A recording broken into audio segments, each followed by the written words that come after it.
할렐루야. 내일부터 이제 실질적으로 추석 연휴가 들어갔죠, 그렇죠? 그런데 여러분들도 방송에서 많이 보셨겠지만 신문을 보면 이번 추석에 특히 음식에 대한 염려를 방송에서 많이 하더군요. 왜냐하면 이번 추석은 가을이 아니라 여름에 맞는 추석이지 않습니까? 30도가 넘는 기온이 되면 음식들이 빨리 상합니다. 예전과 생각하다가는 식중독에 걸리잖아요, 그렇죠? 근데 여러분 알다시피 지금 의료 문제 때문에 중환자실이나 또 그런 긴급할 수 있는 응급원이 응급실이 잘 운영이 안 된다고 이야기합니다. 그래서 제가 신문 보니까 이번 명절에는 전도 먹지 말고 생선도 먹지 말고 또 뭐 이렇게 뭐를 먹지 말래요. 혹시 잘못 먹다가 사고 나면은 큰 어려움이 있을 것이다. 그래서 음식 드실 때 미리 장만해 놓지 마시고 그때그때 해서 만들어 드셔서 건강에 아무 지장 없는 추석 되었으면 좋겠다 하는 생각을 먼저 말씀을 드립니다. 오늘 설교 제목을 보시면 교회가 제사를 반대하는 이유, 이렇게 제가 설교 제목을 달았습니다. 사실 지난주 설교 끝에 했던 그 이야기를 사실 오늘 여러분들과 함께 한번 나누려고 했던 이야기였는데, 그 신앙생활 하면서 아마 여러분들 가운데서도 그렇게 생각하는 분들이 있을 것이고 또 제게 그렇게 물어본 분들이 많습니다. 왜 교회는 이렇게 아름다운 조상에 대한 제사를 드리는 이 아름다운 우리나라의 풍습을 무엇 때문에 반대를 하는가? 그리스도인들은 부모 없이 자랐단 말이냐? 뭐 이렇게 오해도 많이 하고 또 내게 질문도 많이 합니다. 그러면서 항상 설문조사를 해보면 우리 기독교인들 스스로 말하기를 우리 기독교인들이 복음을 전함에 있어서 한국 사회에서 가장 큰 어려움이 뭔가 라고 물으면 항상 상위에 드는 게 뭐냐면 조상에 대한 제사 문제입니다. 특별히 믿는 가정에서 함께 자라면 괜찮지만 믿는 가정에 자라다가 믿지 않는 곳에 시집을 가게 될 경우 겪는 이 문제는 정말 심각할 정도의 문제가 되고 있고, 우리 교회 집사님 한 분도 사실 그 집안에 있는 종교와 맞지 않아서 사실 지금 큰 어려움을 겪고 있습니다. 우리가 생각하는 것 훨씬 더 어려움이 있어요. 차라리 네가 이혼을 하고 집을 나가는 한이 있더라도 교회만은 안 된다. 그 교회가 조상에 대한 제사를 드리지 못하게 하기 때문에 안 된다. 우리 집은 아들이 하나뿐인데 며느리인 네가 제사를 안 지내면 어떻게 하겠느냐. 이런 이제 그간에 수년 동안 했던 그런 이야기들 때문에 참 많이 갈등을 겪는 분들이 있고, 또 그런 갈등을 겪는 분들을 볼 때마다 사실 목사로서 달리 함께 해줄 수 있는 게 없어. 왜냐하면 그런 부분들은 스스로 믿음으로 이겨 돌파하는 방법 외에는 다른 방법이 없기 때문입니다. 왜냐하면 신앙생활 하면서 내가 양보하고 타협하고 받아들일 수 있는 부분이 있는가 하면 절대 양보하고 타협할 수 없는 부분이 있기 때문에 그렇습니다. 그래서 오늘 여러분들과 함께 여러분들 다 아는 내용이지만 사실 이 예배 때 목사가 이런 설교 잘 안 합니다. 사실 어렵기도 하고 또 논란도 많지만 제가 이번 기회에 다시 한번 여러분들에게 우리 교회가 기독교가 왜 제사를 반대하는지에 대해서 한번 명확하게 한번 신학적으로 정리하는 시간 되면 좋겠다는 생각이 듭니다. 제가 지난주에 설교 말미에 잠깐 말씀드렸는데 충청남도 보령에 살고 있는 어떤 자매가 있었는데 그 어머니가 되게 신실한 기도 열심히 하시는 분이고 그 교회 담임 목사님이 자기 교회에서 신앙생활 제일 열심히 기도하시는 분이다, 권사님이다, 이렇게 제게 말씀하셨어요. 그리고 그분의 자녀도 그 보령에 있을 때는 어머니와 함께 신앙생활을 참 열심히 했는데 나이가 들면서 이제 객지 생활하면서 신앙생활을 멀리하게 되고 결정적으로 믿지 않는 가정에 시집을 갔는데 그 시집 와서 온 게 강 건너 칠곡군 석적읍이다 이렇게 제가 지난주에 했었습니다. 그렇게 왔는데 그 아주머니 그 자매께서 제가 들어보니까 나이는 30대 초반 정도밖에 안 됐는 것 같아요. 보니까 많지는 않은 것 같아요. 목소리 들어봤을 때 제가 30대 아마 초반 중반쯤 되는 것 같은데, 그래서 그 자매랑 제가 직접 통화를 지난주에 했다고 이야기했잖아요. 그렇죠? 통화를 했는데 그분 하신 말씀이 뭐냐면 동네에 자주 가는 미장원이 있는데 미장원을 갔는데 그곳에서 처음 보는 어떤 분이 자기를 보고 죽은 할아버지 신이 지금 네게 임해 있으니 그 신을 받지 않고 내림굿을 하지 않으면 죽게 될 것이라고 하는 황당무계한 얘기를 우리가 듣게 있는 거죠. 황당무계한 얘기를 했는데 이게 여러분들이 그런 얘기가 평상도 황당무계한 이야기 같지만은 여러분들이 영으로 바로 서 있지 아니하면은 누군가 그런 영적인 말을 하면은 섬뜩해지고 무서워지고 두려워지는 거 아니겠습니까? 그래서 그 말을 듣고 자기 남편과 상의를 해서 구슬 받게 되었다. 1,500만 원 주고 그래 구슬을 받았는데 구슬 1차를 받고 보니까 그날이 제게 전화한 날이 2차로 구슬 받는 날 1,000만 원 내고 받는 날인데 생각해 보니까 너무도 무섭고 두렵고 자기는 교회를 다니던 사람인데 이래도 되겠냐 싶어서 그래서 이제 전화를 해왔다 그 이야기를 했었습니다. 이번 총회를 갔는데 총회 둘째 날 점심 먹고 난 다음에 우리 동기가 이번에 한 30명 정도 왔는데 모인 사람은 한 17, 8명 정도 모였었습니다. 함께 모여서 이야기를 이제 목회 이야기, 선교 이야기 이런 얘기를 나누는데 갑자기 서울에서 목회하는 동기 하나가 지난주에 있었던 자기 교회에 귀신 들린 사람이 얘기를 하는 겁니다. 그러니까 이제 우리 동기 목사님은 무용담으로 내가 귀신을 쫓아냈다. 이제 그 이야기를 하려고 한 거예요. 한 3일이 걸렸대요. 쫓아내는데 3일이 걸렸는데 자매인데 그 귀신이 들렸는데 그 귀신의 정체가 역시 돌아가신 할아버지였다는 이야기입니다. 그 말을 하니까 경기도에서 목회하고 있는 우리 동기 목사도 최근에 자기도 그런 일이 있었다라고 이야기하는데 이하 여대를 졸업하고 대기업에 다니는 그 굉장히 재원이었대요.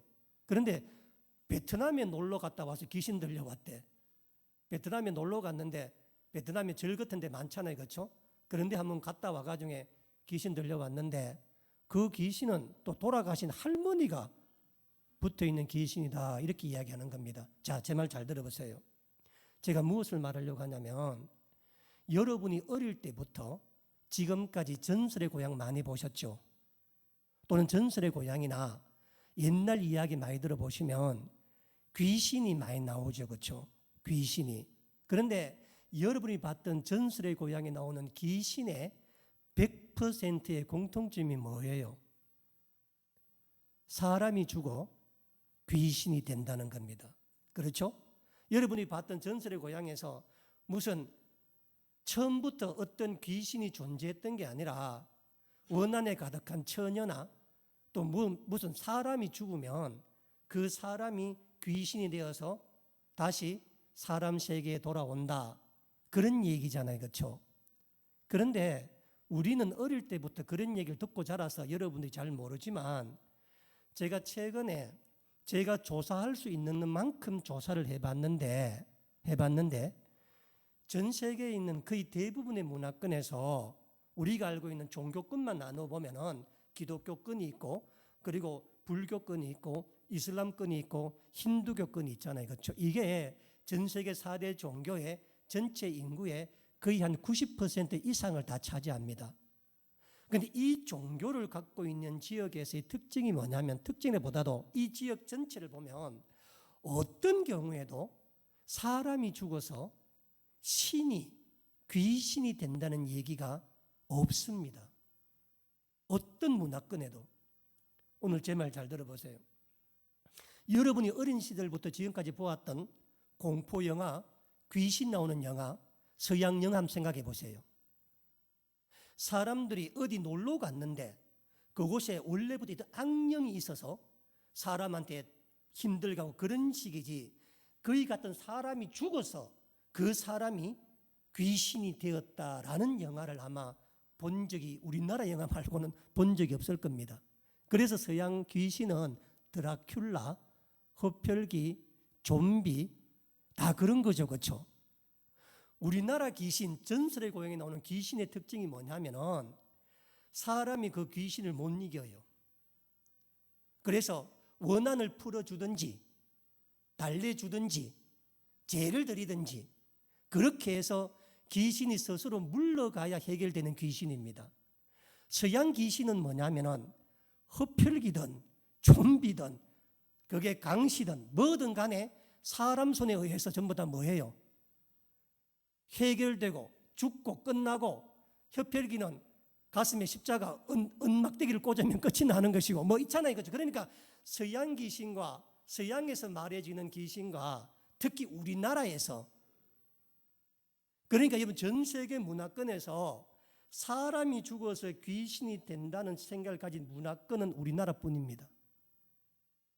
되게 놀라운 얘기예요. 되게 놀라운 얘기니까. 여러분 불교에서 사람이 죽고 귀신 된다는 말이 있어요? 윤회를 하죠, 그렇죠? 다른 걸로 태어난다는 거죠, 그렇죠? 뭔가가 전부 다. 여러분 기독교권에서 사람이 죽으면, 이슬람권 사람이 죽으면 귀신이 된다 그래요? 힌두교도 윤회입니다. 그런데 오랫동안 유교도 마찬가지, 유교도 나 뒤에 설명되겠지만 전혀 상관이 없는 거예요. 그런데 이상하게 우리나라에서만 나타나는 특별한 현상이 뭐냐면은 사람이 죽으면 그 죽은 사람이 귀신이 되어서 다시 사람 세계에 돌아온다는 겁니다. 그래서 인류 역사에서 보면 보편적으로 제사나 제의나 예배는 같은 말입니다. 아시겠어요?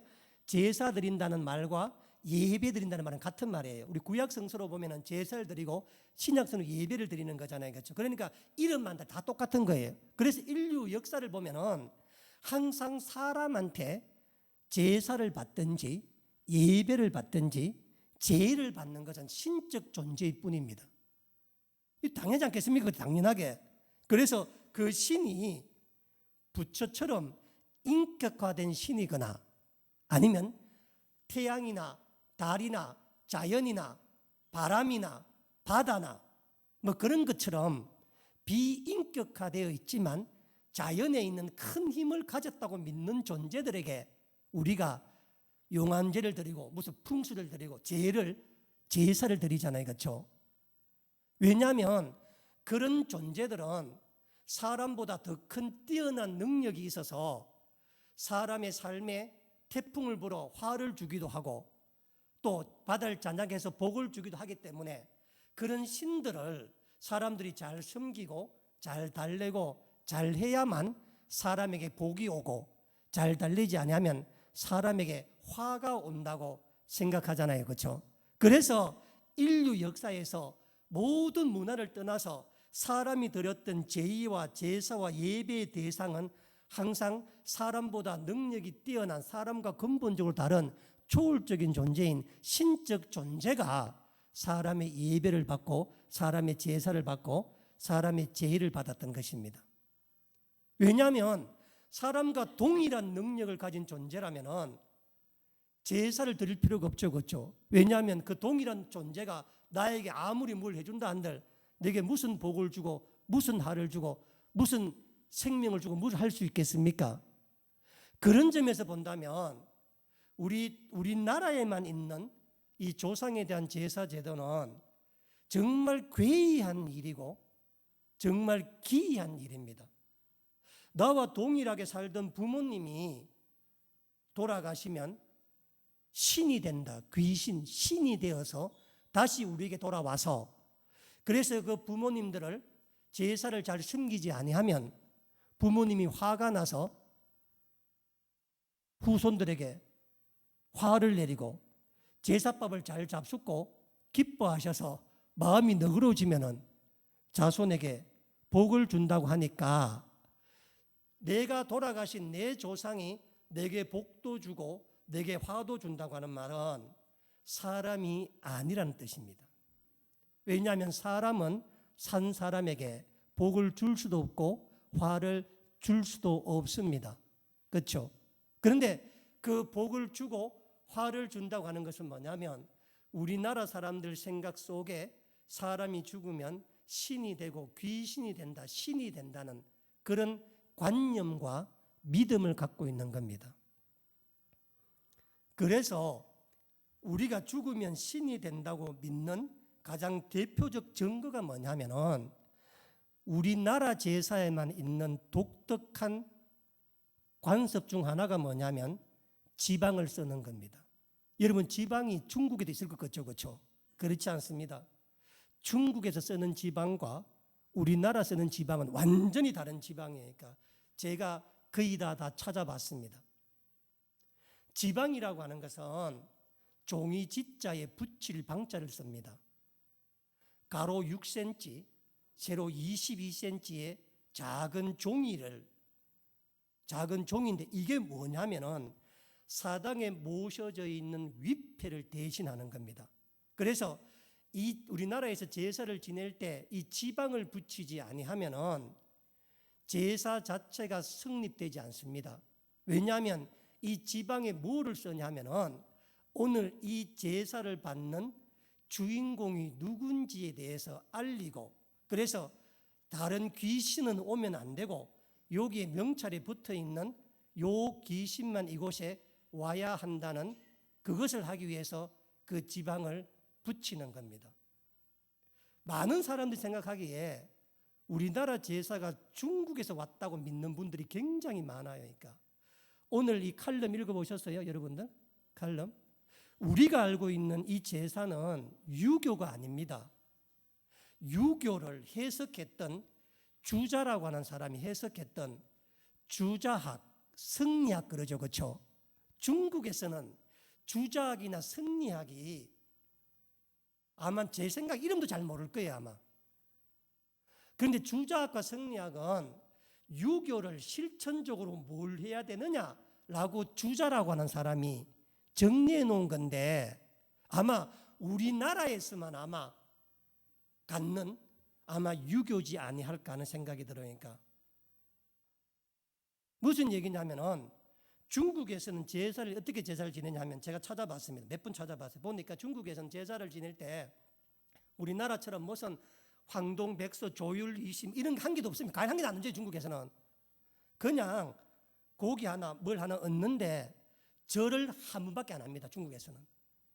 우리는 초헌, 아헌, 종헌이라 그래서 두 번 제사할 때마다 그 영혼을 부르잖아요. 초헌 그래가 부르잖아요. 그렇죠? 근데 중국에서는 제사를 딱 한 번 드립니다. 한 번 드리고 난다. 그리고 우리는 이제 종헌이 끝나고 음복을 하게 되면 제사장을 치우잖아요. 그렇죠? 왜냐하면 귀신이 먹고 갔으니까 더 이상 제사장이 필요 없는 겁니다. 중국은 제사상을 하루 종일 차려놓고 있습니다.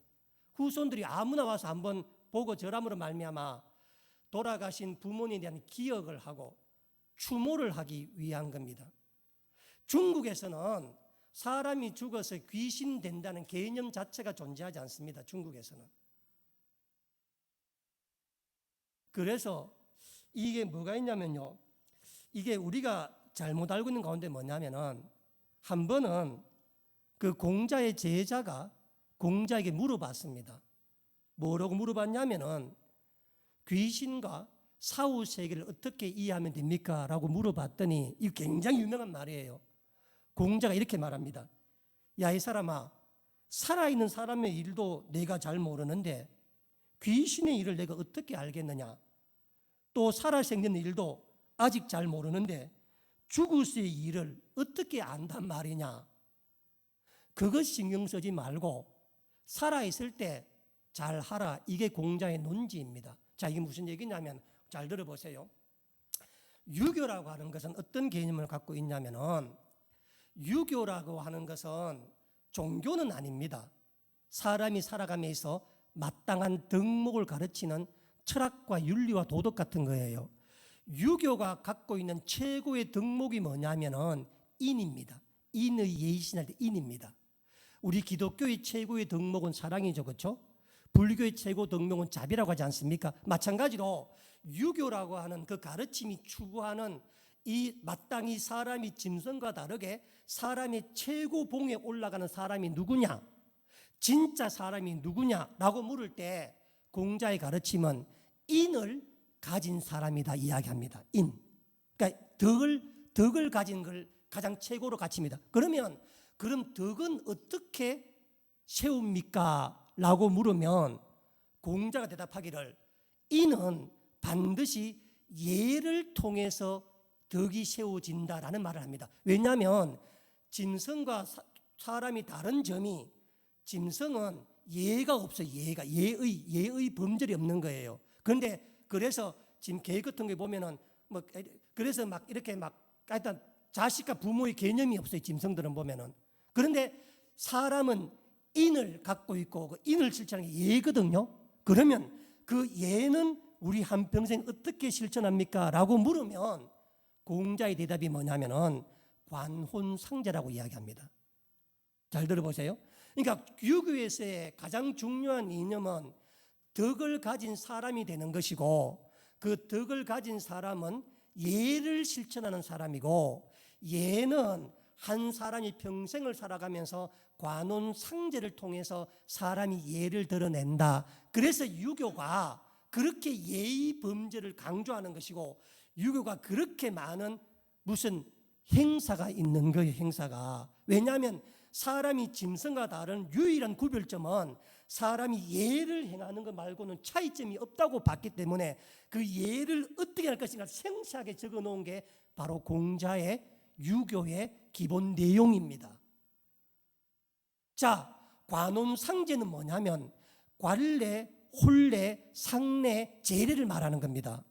관례는 뭐냐면은 사람의 나이가 남자 나이 20세가 되고 여자 나이 15살이 되면은 성인 의식을 치르는 것을 관례라고 말해요. 성인 의식을 치르는 걸. 그래서 남자 나이가 20살이 되면은 상투를 털고 머리에 간을 쓰고 그리고 이제 유교 사회에서는 남자의 부모가 지어준 이름을 함부로 부르지 못하게 돼 있어요. 그래서 자라고 하는 호를 붙여줍니다. 예를 들면 김구라고 하는 이름은 부모가 붙여준 이름인데 나이 많은 사람 이름 함부로 부를 수가 없잖아요. 그래서 백범이라고 하는 호를 붙여서 부르는 거예요. 그래서 남자 나이가 20살이 되면 성인식 할 때 상투 들고 간을 씌우면서 호를 붙여주는 그 관례를 엄청나게 합니다.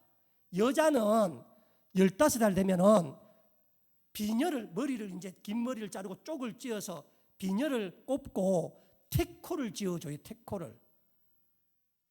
우리 어머니 태코가 뭐죠? 다 무슨 동네가 온 동네 다 무슨 댁 이야기하잖아요. 그렇죠? 그때 시집을 보낸 겁니다. 전부 다.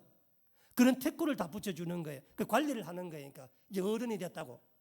그리고 혼례는 뭐냐면은 남녀가 결혼해서 사는데 그때도 예를 갖추어서 서로 혼인하기 때문에 혼인 예식이 3일간 하고 뭐 굉장히 복잡한 거라. 무슨 신랑집 갔다 시집집 왔다가 무슨 뭐 혼수한 이게 전부 다 뭐냐면은 짐승과 다른 사람이 예를 그렇게 함으로 말미암아 사람이 덕을 갖춘다. 상례는 뭐냐면은 사람이 죽었을 때 어떻게 3일장을 치룰 것인가, 어떻게 제를 올릴 것인가 이거예요. 제례는 뭐냐면은 사람이 죽고 난 다음에 그리고 그 뒤에 어떻게 할 것인가, 어떻게 그거를 이 짐승과 다르게 살아있는 사람이 예를 다할 것인가. 그래서 유교라고 하는 것은 전부 다가 뭐냐면은 짐승과 다른 사람의 근본인 덕을 세우기 위해서 어떻게 예를 행하고 그 예가 우리 삶에 어떻게 실천될 것인가 라고 하는 것에 집중되어 있는 게 바로 유교입니다. 그래서 항상 사람과 사람 사이에 예절 범절을 잘 지켜야 되고 살아있는 사람이나 죽어있는 사람이나 예를 실천해야 한다. 이것을 이야기하고 있는 것입니다. 이렇게 이야기를 했더니 여러분 사마천 사기에 이런 글이 나옵니다. 이렇게 이야기했더니 공자의 제자였던 제여라고 하는 사람이 공자에게 묻습니다. 아니 예를 갖추는 건 알겠는데 사람이 죽고 난 다음에 무슨 예를 갖춥니까? 사람이 죽었는데 이렇게 말하니까 공자가 그 유명한 말을 이렇게 말을 합니다. 부모가 돌아가시면 3년 동안 상복을 입고 심요살이를 하라고 공자가 가르칩니다. 이렇게 가르쳤더니 공자의 제자 제여가 하는 말이 뭐냐면은, 공자님 말도 안 되는 이야기입니다. 3년이라뇨. 이 바쁜 세상에 왕이 만약에 부모를 잃으면 왕이 3년 동안 무덤가에 가서 심요살이 하면 국정은 어떻게 운영하고 이걸 다 위에 어떻게 운영한단 말입니까? 라고 하면서 논리적으로 공자에게 말을 합니다. 말도 안 되는 이야기라고 하니까 공자하는 말이 뭐냐면은, 너희 편할 대로 해라. 하고 싶으면 하고 안 해도 된다. 다만 내가 부모가 죽어서 3년 심요살이 하라고 말하는 까닭은 뭐냐면, 죽은 부모에게 예를 다하는 건데, 그 예가 뭐냐면은, 네가 태어났을 때 네가 스스로 이빨이 나서 음식을 씹기 전에 그 기간 3년 동안에 너는 인식을 못하지만 너의 부모가 그 3년 동안에 너를 안고 지키고 살리지 않았느냐. 그러니까 부모가 돌아가시면 돌아가신 거 하지 말고 살아있다 생각하시고 3년간 매일 아침 저녁으로 밥을 줘서 먹게 하는 것처럼 그렇게 하는 것은 네가 어릴 때 너의 생명으로 사람을 태어나게 하고 너를 마른 자리 진자리에 안아 키웠던 그 부모에 대한 너의 예다. 이렇게 말하는 게 예다. 그런데 해도 되고 안 해도 된다고 이야기합니다. 그래서 우리가 탈상한다는 말도 탈상은 뭐냐면 3년 심호살이 후에 상복을 벗는 걸 탈상하는 거예요. 탈상을. 그래서 중국에서는 탈상을 하고 나면은 더 이상 부모에게 제사를 지내지 않는 겁니다. 상이 끝났기 때문에. 그런데 우리나라에 들어와서 이 심요살이를 제일 먼저 한 사람이 누구냐면은 바로 정몽주. 고려 말에 신진 사대부들이 권문세가와 다르게 우리는 성리학을 유교를 따르는 사람이다 라고 했을 때 그때 가장 영향을 준 게 공자가 아니라 주자였었습니다. 그래서 목은 이색가, 그러니까 사당을 왜 지었냐면, 사당이라는 걸 왜 지었냐면은 조상의 위패를 모시고 조상에게 제사를 지내는 겁니다. 사당이라는 게. 이 사당이 언제 생겼느냐? 고려 말에 목은 이색과 정몽주 같은 사람들에서 세워진, 그 이전에는 그런 게 존재하지 않았습니다. 그 이전에는. 그러니까 뭐냐면은, 그러니까 중국에서는 여러분 잘 들어보셨겠지만 60년대 문화혁명이 일어났죠. 그렇죠?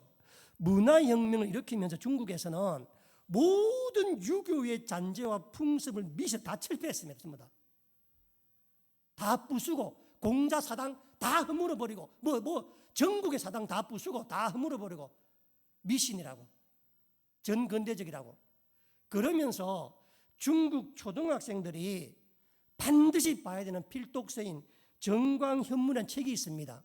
이 책에 이런 말이 나옵니다. 잘 들어보세요.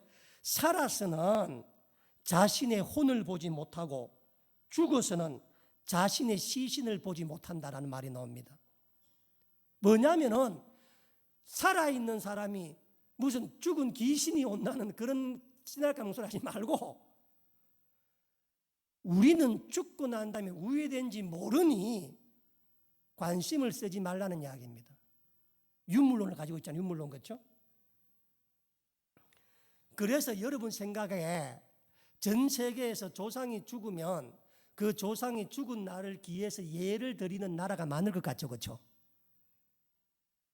제가 찾아보니까 정식 국가 체제에서 죽은 조상의 기일날 특별하게 예를 드리는 나라는 아시아권에 있는 5나라뿐입니다. 전 세계 전체를 통틀어서. 아프리카에 가면 몇몇 부족들이 그렇게 하는 부족은 있지만 국가 단위로는 대만, 홍콩, 일본, 중국, 우리나라뿐입니다. 이 중에서도 조상이 신이 되어 다시 돌아와 제사법을 얻어먹는다고 믿는 나라는 우리나라뿐입니다. 그러니까 우리나라 사람들은 제가 아무리 찾아도 찾지를 못했어요. 왜 우리나라 사람들의 심성에는 조상이 죽으면 귀신이 되어서 돌아온다고 생각했을까? 왜 죽은 조상이 화를 주고 복을 준다고 생각했을까? 왜냐하면 서구에서는 처음부터 신과 인간이 따로 있습니다. 따로. 무슨 그런 게 아니라 처음부터 그렇게 신은 신이고 인간은 인간이고 신이 인간을 만들지 사람이 죽어서 신이 되고 뭐 이런 개념들은 이상하게도 괴이하게도 기이하게도 우리나라 사람들만 갖고 있는 심령이니까. 그래서 유교라고 하는 것은 잘 들어보시면 내가 살아있을 때 유교는 사람으로서 마땅히 근본으로 살아가는 철학이요 윤리요 도덕입니다. 그런데 사람이 죽고 나면 그때부터 종교로 바뀌어.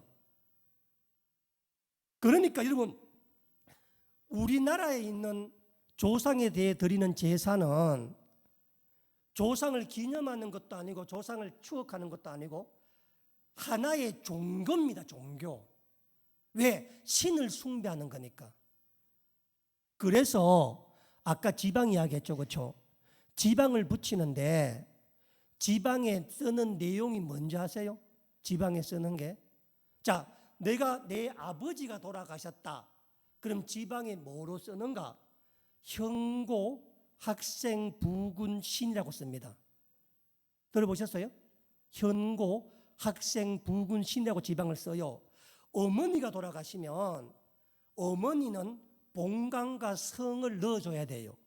김해 김씨 누구라고 적어주지만 아버지나 할아버지나 내가 직계로 돌아가시면 현고 학생 부군 신이라 쓰는데 이 현자가 뭐냐? 나타날 현입니다. 나타날 현. 고가 뭐냐면은 살아있을 때는 아버지를 부라고 칭하고 돌아가시면 고라고 불러요. 그러니까 고라고. 아버지를 말하는 거예요. 아버지를. 학생은 뭐냐면은 평생을 공부하는 사람의 뜻입니다. 부군은 뭐냐면은 내 아버지, 자기 아버지를 말하는 거. 신은 뭐냐면은 말 그대로 귀신, 신을 말하는 것이고 위가 뭐냐면 이말 위자, 자리 위자입니다. 이 뜻이 뭐냐면은 형고 학생 부군 신이의 지방의 본 뜻이 뭐냐면 평생을 배움을 하던 내 아버지의 신이여 이 자리에 임하소서라는 뜻입니다. 아버지의 신이 아버지의 신령이 여기에 와서 여기에 임하소서. 그래서 그 제사를 드릴 때 지방을 붙이는 순간 이곳에는 그들이 우리가 부르는 신이 이것에 와 있는 거예요. 그러니까 신이. 그러니까 조상에 대해서 드리는 게 아니라 신에게 드리기 때문에 우상 숭배가 된다는 겁니다. 우리 기독교는 세계의 어떤 문화권에서도 죽은 부모를 기리는 추모나 예의 범죄를 단 한 건도 반대하지 않습니다. 우리 기독교가 반대하는 게 뭐냐면 우리나라에 있는 조상 제도입니다. 그래서 얼마나 웃기냐면 우리나라에서 제사를 지내면 아마 옛날에 어릴 때 부분 다 기억나실 거예요. 귀신이 오다가 길을 못 찾을 것 같아서 문 입구에 불을 켜놓습니다. 여러분 보세요. 여러분 나중에 여러분들 우리가 부모 장례할 때 예전에는 말이죠. 예를 보면 지금은 사진 들고 예전에 위패를 들고 갔잖아요. 죽은 사람을. 그래서 항상 맞손주나 그 장자가 들고 항상 무덤을 썼다가 반드시 같은 자리로 돌아와야 돼. 다른 자리로 오면은 귀신이 집을 못 찾아온대. 이게 지금 우리 웃은 얘기지만 조선 때는 굉장히 성리학 때는 굉장히 이게 예랑 예. 그래가지고 그날 오는데 마당에 빨래줄 있으면 안 돼, 안 돼? 그걸 다 걷어야 돼. 귀신 오다가 걸린다고. 집 문 열어놔야 안 해야 돼. 이게 뭐냐면은 여러분 중국 제사는 그런 게 전혀 없어요. 동남아시아 어느 나라에 가도.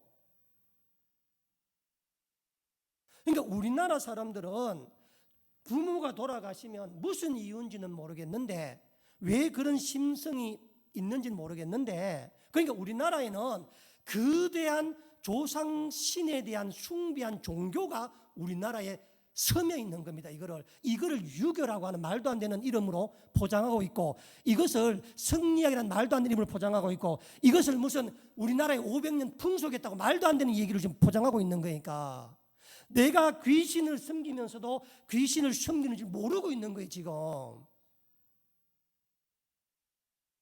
그래서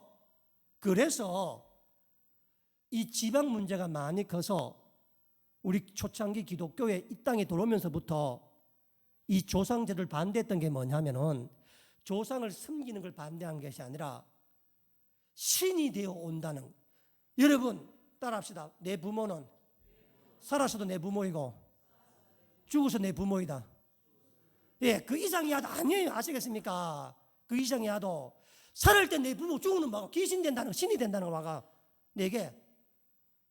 그러니까 이게 고려 말에 이 신진 사대부들이 이성계와 쿠데타를 일으키면서 여러분 고려 때 1000년간 불교였잖아요. 국교가.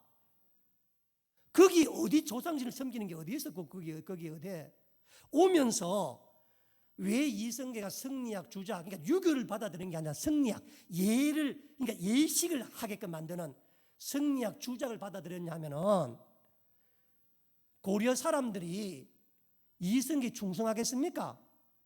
그래서 부모에게 효를 다하는 것은 임금에게 충을 하는 것과 마찬가지다. 임금에게 충을 하지 않는 것은 부모에게 효를 하지 않는 것이다. 그런데 부모에게 효를 한다는 말이 눈에 보여 안 보여? 안 보이니까 눈에 보이도록 제사 제도로 보여준 겁니다. 이게 부모를 효를 하는 방법이다. 그런데 세월 지나면서 초헌, 아헌, 종헌. 그래서 여러분들 제사 지내면 절 2번씩 3번 해요. 처음에 초헌 재배하면 첫 번째 귀신한테 하는 것이고 나중에 아헌을 하고 난 다음에는 말이죠.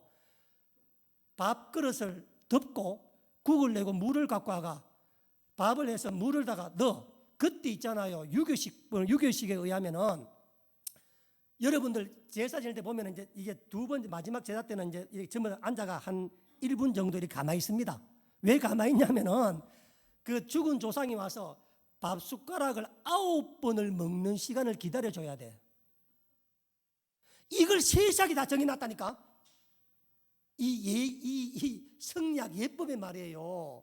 그래서 이제 제사를 지내고 이렇게 이제 가만히 있는 거는 뭐냐면 아홉 숟가락을 조상이 먹는 시간. 그래서 원래 2분 정도 기다려야 돼.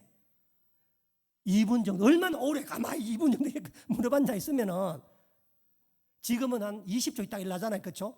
가면은 이게 왜냐하면은 와서 밥을 먹는다는 거라. 와서 그곳에서 와서. 그래서 이제 이게 이제 우리 기독교의 문제라. 그래가지고 우리 기독교에서 있잖아요. 처음에 원래 처음에 이제 우리 천주교가 처음 들어왔을 때 천주교도 가장 강력하게 거부한 게 뭐냐면 이 조상 제사였습니다. 이 천주교에서 조상 제사를 거부해서 첫 번째로 귀양 갔다가 평생 귀양제에서 살다가 죽은 사람이 누구냐? 정약전이라. 내가 아까 잘못 이야기했습니다. 아까 정몽주라. 처음 시모사된 사람이 정약용 조선 후기 사람이잖아요. 그렇죠? 정약용의 사촌형이 정약전이라. 이 사람이 자산어보라는 걸 썼던 거 영화 봤잖아요. 영화에 자산어보 써가지고 안 봤나 영화? 이분이 왜 유배를 갔느냐? 정조시대 때 이분 집안 전체가 제사를 안 드렸다고. 제사를 안 드리고 신주단지 다 버리고 기독교식으로 부모를 기억하는 예를 드렸다고. 이거를 당시 사대부들이 이거를 모함을 해가지고 정약전이가 저 자산 어디 저 남해 안에 가서 그 자산 업어 쓰고 그러니까 그 병살 다 죽은 거예요. 그러니까 정약용은 중간에 변절합니다. 정약용은. 그리고 정약용의 사촌이 우리나라 첫 번째 순교자가 돼요. 그러니까 그 집안이 대단한 집안이니까 정약용 그 집안이 나중에 다시 한번 설명. 근데 그래 됐는데 왜냐하면은 이건 아니다. 신위는 안 된다. 그리고 어떻게 했냐면요. 이름을 쓴 게 이름만. 아버지 이름을 있잖아요. 그러니까 지금 우리는 가면 이제 이게 장례식 가면 사진을 그려놨잖아요. 그렇죠? 예전 전부 위패라 예전에는 사진이 없으니까. 그런데 처음에 와가지고 너무도 많은 천주교인들이 이 제사 문제 때문에 순교를 당하니까 바티칸에서 로마 교황 측에서 공식적으로 제사는 우리 조선의 고유한 문화다라고 이야기해주고 대신에 신위라는 글자는 쓰지 않되 제사를 진행 허용을 합니다. 그래서 여러분 생각에 아이고 목사님 천주교는 제사 지내는데요 가잖아요. 제사를 드리는데 가보면 그 지방에다가요 돌아가신 어르신 이름만 세 잘 적어놔요. 이름만. 아니면 사진을 갖다 놓든지. 그래서 형고 학생 부귀신이라고 하는 그 귀신을 부르는 종교적 의미를 갖고 안 쓴다고. 안 쓰고 절도 제비하지 않는다고. 이렇게 한다고.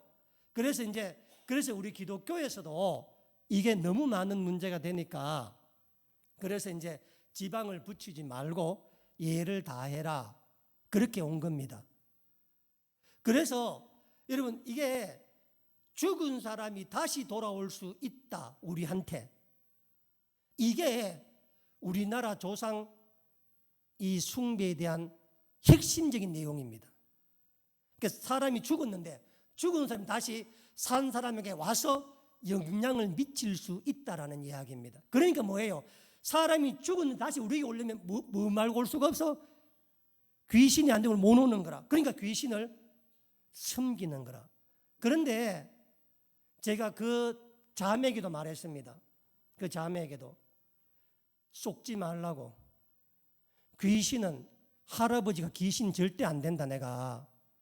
그것은 우리나라 문화를 이용해서 사단이 그 모습을 행하고 오는 것이지 우리 기독교적 세계관은 사람이 죽으면은 천국 가거나 지옥 가거나 가는 것이지 갔던 사람이 다시 돌아올 수가 없는 거예요. 우리한테는. 누가 다시 돌아오느냐?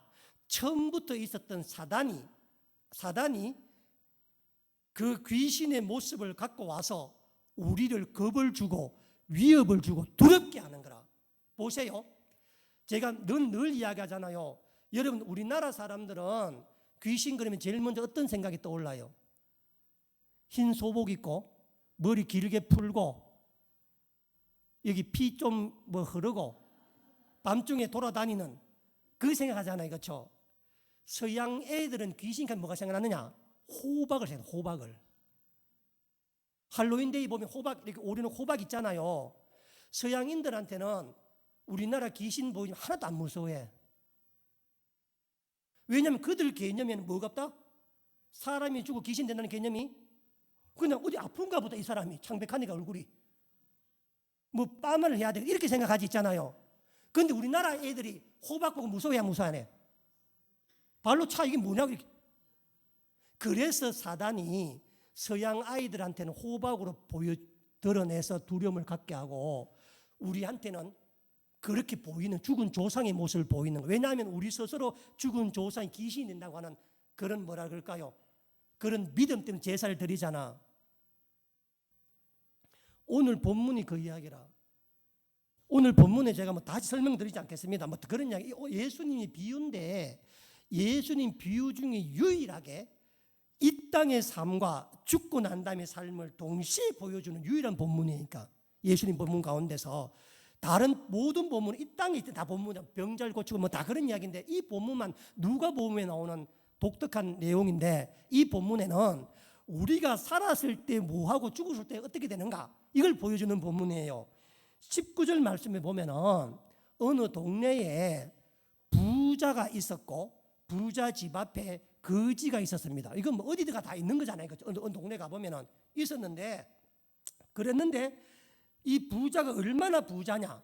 자색 옷을 입고 고운 베옷을 입고 날마다 잔치를 베푸는 사람이라, 부족이 한 개 없는 사람이라. 거지는 어떤 사람이었는가 보세요. 얼마나 부족하냐면 21절 보면은 부자의 상에 떨어지는 거 먹는다. 여러분, 이 말이 부자가 거지가 가난해 불쌍해 보여서 부자가 거지를 먹으라고 떡을 줬다는 말이 아니에요. 떡을 줬다는 말 제가 몇 번 말씀드렸지만, 옛날에는 지금처럼 휴지가 네프킨이 없어서 그저 기름진 음식을 먹고 나면 손을 닦을 수가 없었다. 그래서 사람이 잘 먹지도 못하는 그런 빵 같은 걸 만들어 놓고 그걸 찢어가 손을 닦고 버리고 또 고기 먹고 이렇게 버리면 개들이 그것을 사람이 먹는 게 개들이 먹는다고. 지금 나사로가 먹었다는 빵 부스러기는 사람이 먹는 빵을 먹었다는 것이 아니라 부자가 손을 닦고 버렸던 그 개와 먹던 그 빵을 먹고 있었다, 이런 뜻입니다. 이거. 그래서 이제 살는데 여기까지가 이상의 삶이라.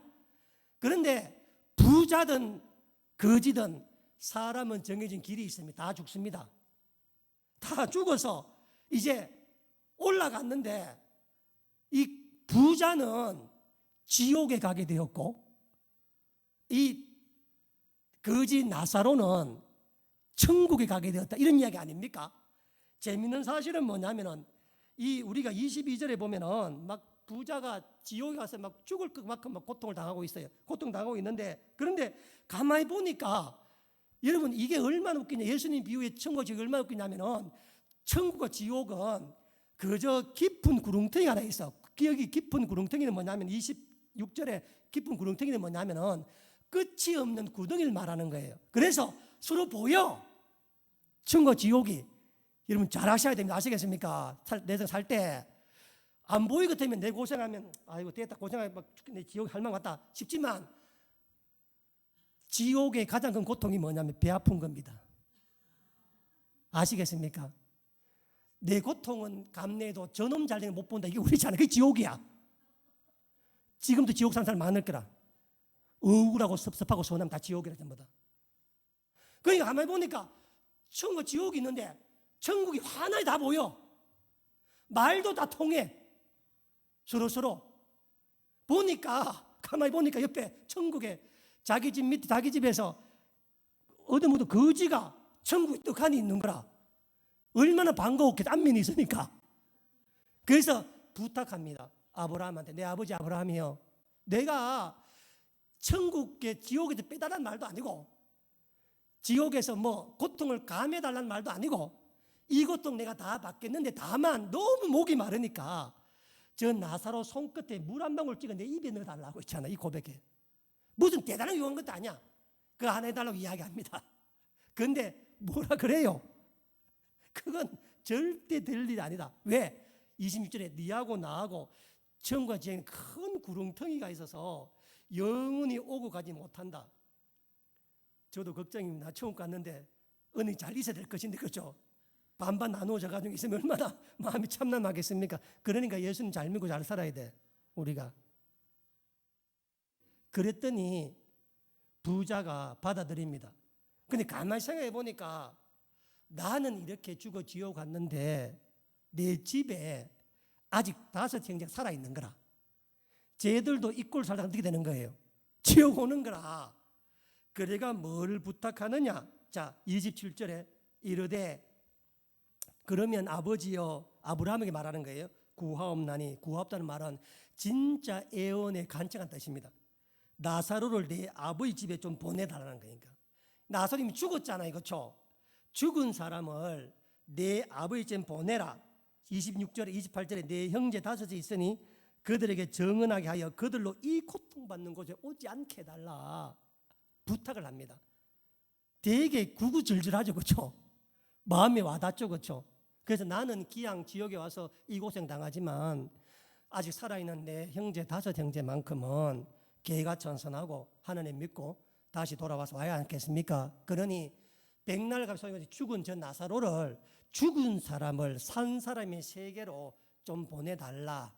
우리 식으로 말하면 부모가 죽었으니까 귀신대 돌아올 수 있는, 이 말을 지금 묻는 거예요. 지금 여기에서 할 수 있느냐? 보내달라. 라고 했더니 보세요. 우리 29절에 아브라함이 이르되 그들에게 모세와 선지자들이 있으니 그들에게 들을지니라. 이르되 그렇지 아니하이다. 아버지 아브라함이여 만일 죽은 자가 그들에게 가는 자가 있으면 회개하리다.